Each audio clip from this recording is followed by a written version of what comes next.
ஒரு நண்பரோட அண்ணன் அவர் வயிற்றில் ஒரு பெரிய பிரச்சனை, அதுக்காண்டி சர்ஜரி. ஒரு கார்ப்பரேட் ஹாஸ்பிட்டலில் சர்ஜரி முடிஞ்சு அட்மிட் ஆயிருக்கிறாரு. ரூமில் இருந்தார். நான் பார்க்க போயிருந்தேன்.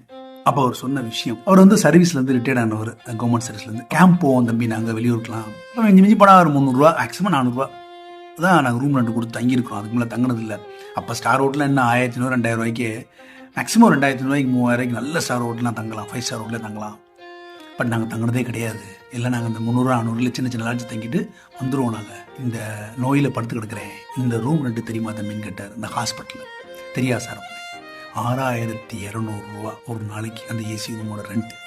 நோய் வாய்ப்பட்டு படுத்துருக்கும் போது 6200 கொடுத்து படுத்துருக்கிறேன். நான் 10 நாள் ஆச்சு. கிட்டத்தட்ட 62,000 ரூம் கொடுத்துருவேன். தம்பி, மகிழ்ச்சின்றது வந்து கையில் இருக்க பணத்திலேயோ ஆடம்பரத்திலேயோ இல்லை தம்பி. நோய் இல்லாத ஒரு நிம்மதியான வாழ்க்கை, அதுதான் உண்மையான மகிழ்ச்சி அப்படின்னு அவர் சொன்னார். உண்மைதானுங்க. நல்ல சிந்தனையில் விதைப்போம், நம்பிக்கை வளர்ப்போம். அன்புடன் நம்பினா.